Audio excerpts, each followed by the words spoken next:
Hi friends, welcome to today's episode. Today we're going to have a bit of fun and I'm going to be sharing with you some unheard of and new spiritual practices. These are practices that I've gone away and made myself, and they've actually helped me in certain aspects of life and spirituality, and it's allowed me to just shake things up. And I do like being creative, so I thought it would be cool to kind of be creative in how I practice spirituality, because a lot of the time, let's say we're meditating a lot, we're following certain paths and traditions, or we're going on lots of retreats and we feel like we're going through the motions. It's good to go away and think to yourself, well, maybe we can shake things up, maybe we can do things a bit differently, maybe we can invent things for ourselves, make things up for ourselves. I mean, the Buddha invented meditation, right? Or did he? I'm not sure actually if that's true, but you kind of get the gist. Well, maybe there's something out there that you can find. You can create your own spiritual practice. You can go away and maybe take inspiration from this video and see if there's anything that I will share with you today where you're like, oh, that's cool, maybe I can go away and change some of this. And yeah, like I say, what I'm going to do is I'm going to put a PDF down below, and the PDF will explain in a document just how to do these practices in a bit more detail and just go in a bit more in depth. So if you really do find value in some of the things that I'm saying, you can go away and try them yourself. But yeah, let's kind of get into it. And yeah, so the first spiritual practice, the first new spiritual practice that I wanted to share with you is the ego's funeral. So the idea of this practice is to essentially hold a funeral for your separate self, hold a funeral for the ego. So the idea of the ego's funeral is it's intention setting. It's intention setting to let go, and it's to let go of the narrative of who you are not. So the idea is to either do it small or do one big ceremony. So essentially you can pick maybe one day a week, and you could do this for like a month or a year, where you just let go of a little bit of yourself. You're like, maybe you could choose past relationships. So you could take something that you know was given to you from a past partner. There's actually a book that I was once given. I still hold, even to this day. I've still got it in my cupboard somewhere. I haven't seen them in 10 years, and I still sometimes think about the book. Yeah, I still have it. So that could be part of the thing I let go, and part that I bring to the ritual, the ceremony. And it's to kind of write down. One thing you can do as well is you could write a book about yourself. That would encompass everything. If you wanted to go big and just let it all go in one go, you could literally sit down, spend a bit of time and write just everything down about yourself. And that could be the symbol. So you really need symbols. So you pick how much you're going to let go of yourself, whether it's going to be done in small increments or whether it's going to be done in one big ceremony. Then, of course, you want to set out the intention, and then you want to give a little bit of a eulogy for this part of yourself. You want to acknowledge that this was a part of your past, in a sense, not bypass it, of course. Then you want to acknowledge that now you've decided to let it go. And then you, of course, destroy. You destroy this part of yourself. And I think it's really good just before you do this, is to do a bit of breath work, do a bit of meditation, ground yourself and get yourself a bit more into the moment, and then obviously go ahead and destroy the artifact or bury it, go outside, just whatever feels good for you. Then afterwards, I think it's really good to do a bit of self-inquiry. So once the symbol has been destroyed, you've read over your eulogy, your ego's eulogy. In your head, you've kind of let the thing go. Then, you know, you could bow down to the symbol. And I think it would be good to do a practice of self-inquiry. So sit down and go, okay, that's what I'm not. Now, what am I? So as an example, there's certain aspects to our lives that are sometimes really hard to let go of. And I think it's good. The ego's funeral is really trying to bring that into the forefront of your consciousness and go, you know what, there's a part of myself that I'm a bit too attached to, and I'm going to bring light to that, and I'm going to almost hold ceremony, hold space to fully let it go. So yeah, the ego's funeral. Like I say, it's down below in the document if you want to go more deeply into that one, but it's kind of fun, and I'm actually going to do it soon. So there's, like I said, I think there's that book I was saying, and there's actually this football that I've been clinging to for so many years. I think I had it since I was 4, and I realized that it just represents my attachment to my childhood, and how I've actually been doing a lot of reflecting on that recently, and just how there's certain aspects to my past that I still cling to a little bit. So I wanted to just bring that into the light of awareness and just go, you know what, I'm going to let go of this part of my past, because then it brings forth freshness, life, and a newness and unknown. And that's what we want to do, and that's what we're trying to achieve with this practice. So yeah, that's something you can go away and practice. The ego's funeral, definitely very powerful, and it's a great process in letting go. So the next practice you can try is essentially, it's a form of intention setting again, and it's to get creative, and it's to create your next awakening through art. So essentially what you're doing is you're planting seeds in your subconscious about your next awakening. So sit down and think, where are you at in your spiritual journey? Where are you heading, and what are you trying to achieve? Maybe it's like enlightenment, or maybe you're looking for some kind of very grand mystical experience. Maybe you're exploring with psychedelics and you're looking to expose yourself to the infinite. So one great way of doing that is you can manifest, in a sense.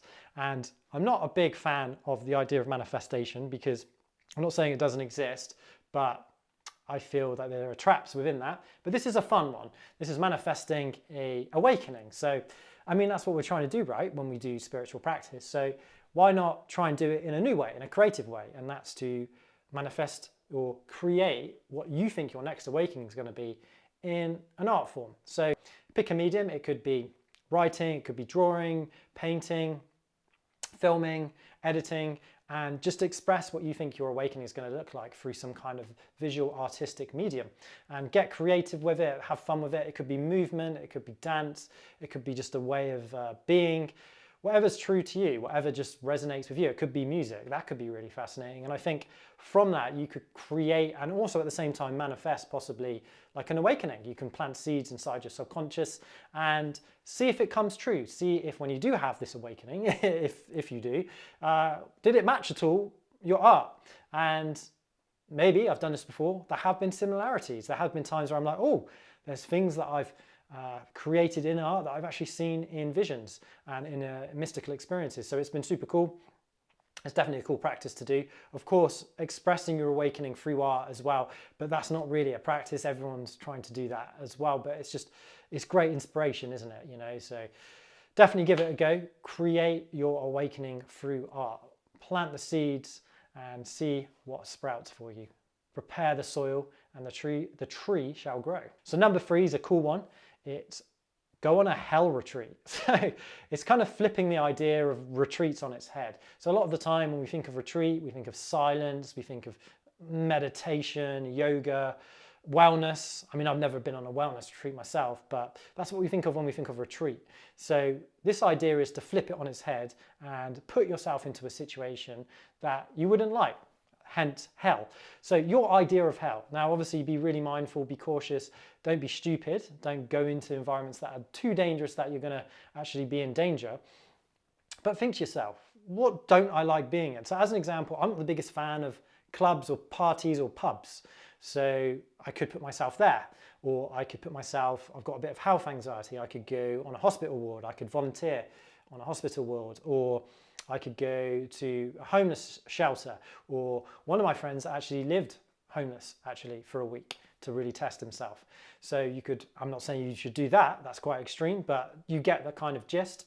You could go to a country where it's more poverty stricken than your country and just experience challenge, struggle. I don't want to say hell, but you kind of get the picture. The reason why I think this is a good practice is because it's an embodiment practice. It actually tests, are you able to put into practice what you've learned? Are you able to put your meditation skills into practice, your mindfulness skills, how well have you worked on your nervous system? How well have you embodied your awakening insights? All these kind of aspects to your journey are going to get tested when you're in these environments, and it expands you, it makes you grow as well. There's a lot of benefit to put yourself into these situations. And if you look at, say, the life of Jesus, he was well known to hang around with prostitutes and lepers and homeless people and the people that society would shun and run away from, and the sort of people that new age spiritual people would see as low vibration, right? But no, that's not the goal, is it? The goal, of course, is to grow in love, and love is just like full acceptance as the whole. And he was a master at that, and that's why his teachings still stand today. So yeah, a hell retreat. Obviously, you're going to have to be a bit creative. It has to be hell for you. And I say pub, like as an example. So let's imagine like a pub environment is hell for you. Maybe you spend too much of your time in an ashram and a spiritual commune. So a pub would be like the idea of hell or a rave or whatever. It's not to go there to drink. It's to go there to practice mindfulness, to practice these skills.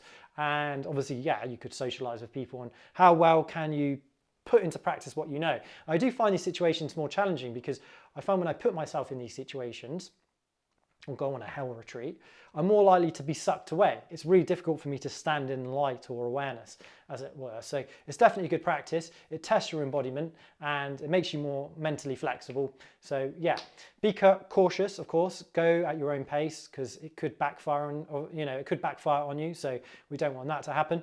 So maybe you could start by just doing it a little bit. Maybe you could just do an hour or so a week, once a week. You could just go to an environment, maybe say like a hospital ward or like a rough neighborhood. You could just go there for like an hour or two and just see how you feel. But like I say, don't put yourself in danger. But yeah, a hell retreat. Give that a go and see what it does for your embodiment. So yeah, the next practice you can try is the truth challenge. I had to really think about saying that then. So yeah, the truth challenge. So the idea of this practice is to sit down, go away and contemplate and journal all your beliefs that you think are true. So you sit down, you write them out, you make statements out of truths that you believe in deeply. And the goal of the truth challenge is to question each and every one of them. So you want to essentially, first of all, get to the root of where the truth came from. So one example could be your belief in I am God. You could think that, or you could think everyone is one, or you could think I am infinite consciousness, or you could think enlightenment is the end of suffering, or whatever belief that you have, or whatever is true to you. It could even, like I say, be really deep with it. Go really deep. Think about beliefs that you have about yourself, about your life's purpose. My purpose in life is to be a musician. Like you could think that. That's just an example. You go away and contemplate, where did that come from? That's the first one. Is it relevant in direct experience? Did I get that from direct experience? Like where is that truth coming from in my own experience? And then thirdly, what if I'm wrong? And can I be wrong? And just question it. You can, play around with it. You could be creative and just really question these deep beliefs that you have. And I think it's really important. It's a test of epistemology. It's just to see how deep rooted are you in actual truth versus deception. I think one of the ego or the separate self's greatest defense mechanisms is self-deception, and is masquerading illusion as truth. That's its biggest power. The devil's greatest trick is to convince you he was an angel. I don't know if you've heard that one before, but exactly that's the point. So sometimes we have beliefs that are unchecked, and for that very reason, it can actually steer us off on the wrong path. So with this practice, you can go in, you can start basically auditing your beliefs, and it's super, super powerful.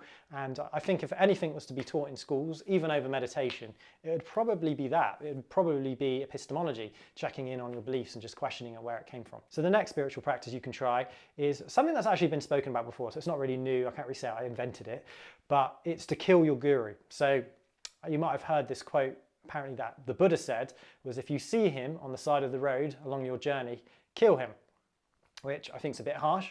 But what he's trying to say there is follow the teachings, not the messengers. And God, is that a trap? It really is, isn't it?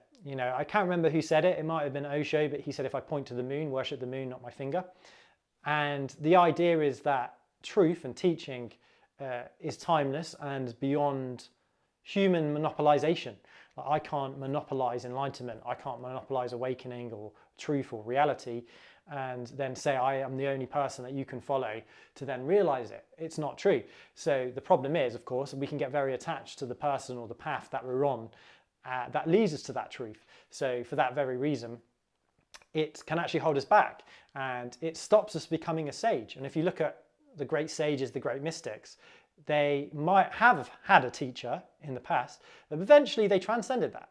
They realize that they're beyond that. And the reason why you can realize that is because truth is truth. It's got nothing to do with lineage, paths, teachers, gurus. It's just truth. It's just raw. You come in contact with it. There's no ownership of it, and we can all feed on it, and it's great. And the truth is the truth, and yeah, kill the guru. So whoever your guru is, you can, or your teacher or someone that you hold a strong affiliation to, you can just practice letting them go and just being like, I'm not going to listen to you for a week, right? Just imagine that they don't even exist and just see how you get on. And this is especially powerful. Imagine that you're following a false prophet, you know, because that can happen to people where, especially certain people on the spiritual path, they can be quite vulnerable. A lot of the time we get into this stuff is because we want to transcend or alleviate suffering. And for that very reason, if someone is a wolf in sheep's clothing, and I've heard some terrible stories about this as well, they can prey on these vulnerable people. And if you're practicing this, killing the guru, then you know, you spend a week, you go away, you reflect, and you imagine they don't exist. You cut your ties from that person. You'll be able to see in your system, are they deepening your soul or making it worse? And are you attaching too much importance to this person? Is it preventing your spiritual growth? So yeah, it can stop you from abuse. It can stop you falling into the wrong traps, keep you out of cults. And how is it a good one? So yeah, kill the guru. You can bring them back, just do it for a week, you know, and there's nothing wrong with having, and it's not to disrespect gurus either. It's not to have a go at anyone. You can kill me as well, not literally, but the idea of me, you know, and just, it's just that practice, isn't it? Just that practice of, you know, a lot of the things that we're talking about, isn't it? It's just playing mental jiu-jitsu on yourself and not allowing your mind to go off and be self-deceiving, right? So yeah, give it a go. And then afterwards, maybe do a practice where you devote yourself to that teacher and you send them some loving kindness, or yeah, you just, maybe even before actually, write your gratitude for this person for bringing me so far. And I just want to take that time to thank actually a lot of teachers that I have followed over the years, and I've picked up so much amazing wisdom through the actual efforts of people going out and talking about this stuff. So you have to be thankful, because it does take a lot of courage. So yeah, kill the guru. So the next spiritual practice you can try, and this is something that I actually have tried for about a year. I did this for almost a year, and it's to be your opposite. So to give you some backstory into how I came up with this idea, and I'm sure people have done this before, it's not unique, I'm sure, but I had a friend, he was a very powerful, big guy, and he was into boxing, overly masculine, super cool guy, very creative though, and he was doing this. He was this like big, strong boxer, MMA guy, heavyweight, and overly masculine, and he quit all of that and he started doing ballet, he started going to the opera, getting into classical music, art, and just really challenging his personality in a sense, and challenging who he thinks he is, and just seeing how he resonates with that other stuff. Because I think he was also getting fed up with just the environment of being in an MMA gym and just the testosterone that comes with that. And I thought that was an awesome idea. So I was more on the other spectrum. I was more into art, spirituality, meditation. So I did the opposite. I started getting into boxing, MMA, facing my comfort zones, started cold swimming just before it got popular. Now that everyone's doing that, so it's not really cool, but rock climbing, just anything that would, I used to be quite unadventurous, I guess you could say. I mean, I was, but in a very Pacific way, actually. I was adventurous, but in a very Pacific way. But by doing this challenge, in a sense, I started to really push my boundaries, my comfort zones. It goes beyond that. So when I say be your opposite, you can go beyond just hobbies, right? It's identities. What are you identifying with? Maybe you're a Buddhist, be a yogi for a year. Or if you're a yogi, be a Buddhist for a year, or be a Christian for a year. Just play around with things and just see how you get on, and just see how it kind of, you'll start to see how identity is formless, and it's really just done through action. So whatever action you decide to do then becomes your identity, and you can kind of pick and choose, which is amazing.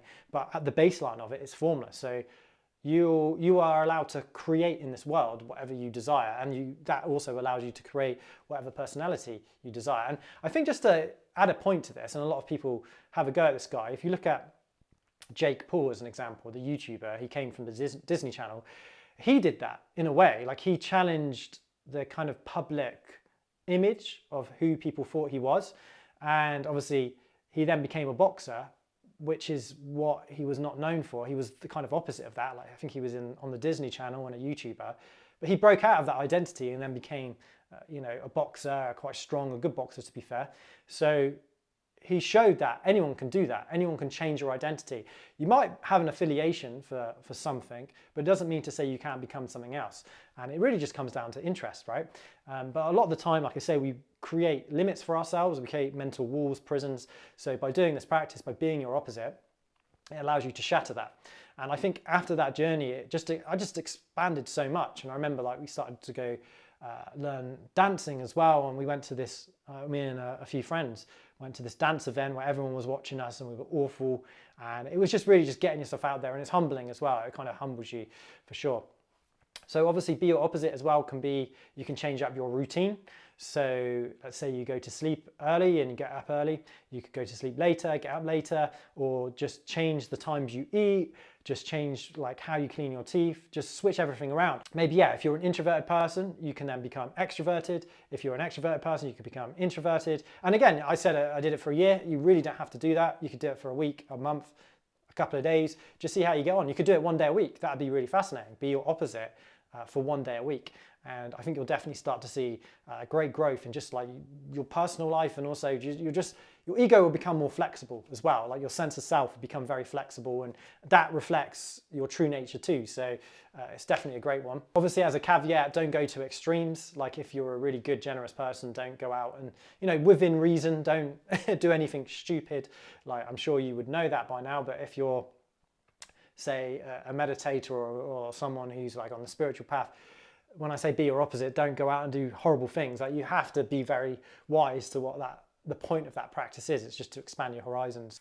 Be your opposite, give that a go, see how you get on, and like I say, don't go too hard with it, and I'm sure you'll see great benefit. So yeah, the next practice you can try, and I think this ties in with some of the other practices we've been talking about, is the pain step meditation. And this is something I've actually learned through exposing myself a lot to cold swimming and cold water. I did this about 5 years ago. I got really into cold swimming just before it became popular. And obviously Wim Hof talks about it, and he talks about doing breathing exercises. And I don't fully know, but the reason why is because if you can calm your nervous system down while you're in the water under a heavy amount of stress, then you're training your subconscious to be able to relax itself under stress. So the idea of the pain step meditation is to look at things and pick things that scare you. So it could be skydiving as an example, it could be talking to random strangers, it could be cold water swimming, it could be martial arts, competing in martial arts, jiu-jitsu, boxing, wrestling, it could be starting something new, it could be dancing. Just pick something that you are avoiding, and it could be small as well. It could be heights. You could just, you know, go up at the top floor of a skyscraper. And the point of doing this is to then practice your breathing exercises, practice your mindfulness skills. So you're actually putting yourself in these situations. So talking to a stranger is a good one. So let's take that as an example. So let's say you're petrified of strangers and you suffer from social anxiety. So you can actively go out and talk to people that you don't know, and then as you do that, you can practice Vipassana meditation, you know, which is a form of body scanning. You can practice somatic embodiment, where you become aware of all the sensations in your body, and practice grounding yourself into your body outside of your head. And it's really good. Like I say, it trains your nervous system to be able to relax yourself under stress, because a lot of the time we wait until stress comes, and because if we are practicing meditation, we're practicing breathing exercises, breath work, pranayama, yoga, we're not able to apply our meditation or our mindfulness skills or our breathing exercises when the shit hits the fan, then they kind of become redundant, right? You want to train your brain, your nervous system to be able to react to heavy, stressful situations in a calm, peaceful way. Obviously, it's really difficult. It is hard. With this idea, you have to go very easy on yourself. Be gentle, be kind, of course, add that in. And if you feel at times like it's too much, then stop. Like I would find bungee jumping a lot, you know, going off and doing lots of bungee jump, that'd be challenging. So I would probably struggle if I had to do that every day for a week. So that'd probably be a bit too much. So maybe I'll just do one. And yeah, of course, when I'm about to jump, I could practice these techniques we've just been talking about, like mindfulness, meditation, Vipassana, and just see how embodied I can be in that experience. You could even go and ask a stranger out, you know, someone that you fancy in a shop or something like that. You could try that. That's really difficult. Be mindful of that, of course. That's hard. See how you get on with that. Or just maybe ask a friend out that you like, you know, just see how you get on with it. But yeah, practice these skills, practice being embodied. And it's a true testament, isn't it? This, the hell retreat, being your opposite, these kind of things, they're challenging. They're not they're not pretty, they're not fun. And a lot of the time, I think this weeds out a lot of the spiritual bullshit that you see that comes from the New Age spiritual traditions. And it's not even traditions, but just New Age spirituality just comes with a lot of shit. And I think these kind of practices sieve that shit out. So I think they're good. So yeah, that's about it for now. And what I thought I would do is as well, just quickly talk about some other more abstract spiritual practices that are quite well known, but maybe not practiced as much as other ones, like just your standard meditation and mindfulness and your standard psychedelics or whatever it is that you do. So the first one is Tibetan dream yoga. So you might not have heard this before, but it is quite common obviously in Tibetan Buddhism. So that's where it comes from. So the idea of Tibetan dream yoga is to lucid dream. So you create a dream, but first of all, of course, you have to learn how to lucid dream. So if you don't know how to do that, then do a bit of research on how you do that. So you lucid dream yourself into a practice, into a spiritual practice. So you use your dreams as a way to practice your meditation, or you could use it to practice your yoga. Or, and this is something that I've done, and this is what I was saying earlier, is I used to use it for psychedelic ceremonies. It sounds crazy, but I used to lucid dream psychedelics, and I would take them and I'd have psychedelic trips inside my dreams. They're very cool. They weren't like as profound and as lucid as a real psychedelic, but some of them were not far off. And one experience specifically was really profound and really incredible. So it just really shows you the power of your imagination and how your imagination and consciousness, and just it shows you the dynamics of why that is creating the whole world around you. So practicing Tibetan dream yoga can be awesome. Whatever you're working on, you can practice in the lucid dream. It's a really, really good method, and it's probably underutilized. And yeah, it's definitely underrated. Give Tibetan dream yoga a go. I'll definitely add it to the PDF as well to explain more in depth how you do it. So the next one is, I just want to give a caution to this because obviously psychedelics are really, really powerful and they can be extremely profound.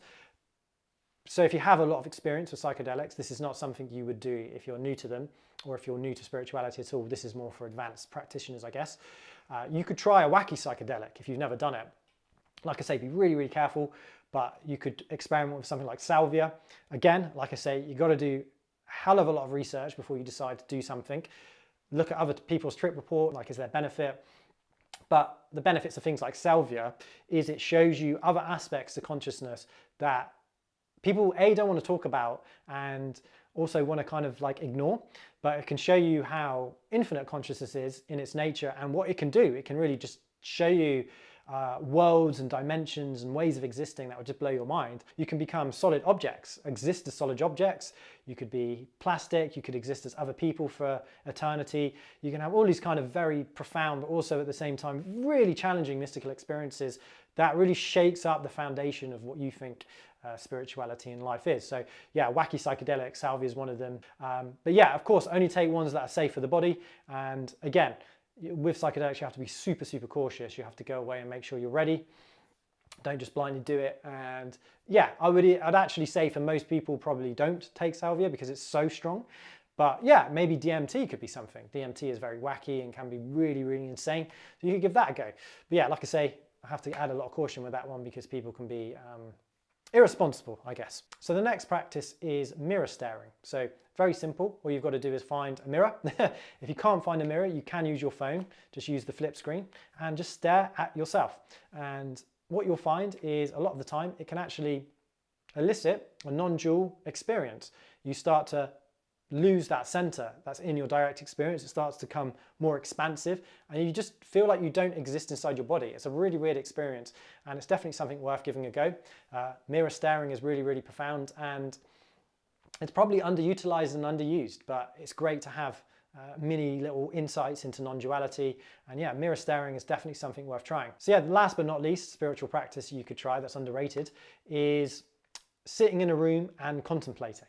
So this is actually a technique that was invented by Leo Gura from actualize.org. If you haven't checked him out, worth checking out, really good stuff.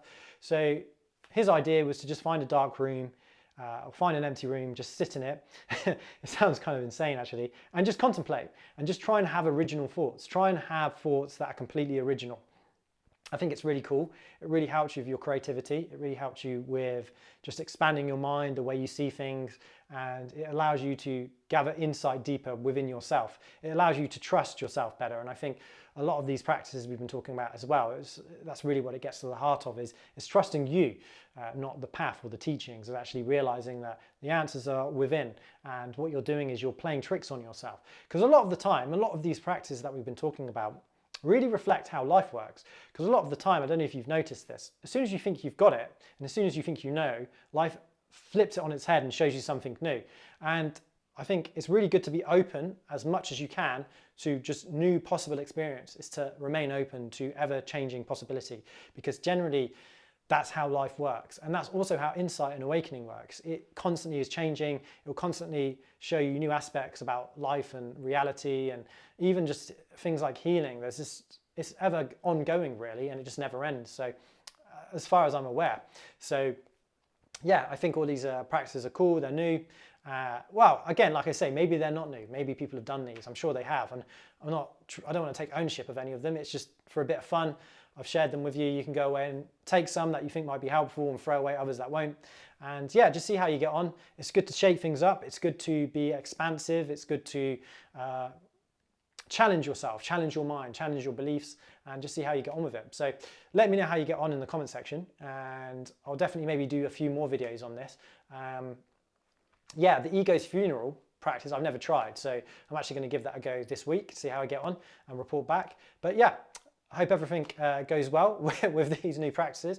Like I say, be really cautious. Don't push your limits. Go up to your limits, but don't go over your limits. Find that middle ground, and obviously self-kindness and compassion is the main thing here to use when doing these practices. So I think you'll be good. I think you've got the wisdom within you, and I'll catch you in the next video. If you found this video useful, feel free to subscribe, of course. And yeah, I'll catch you soon.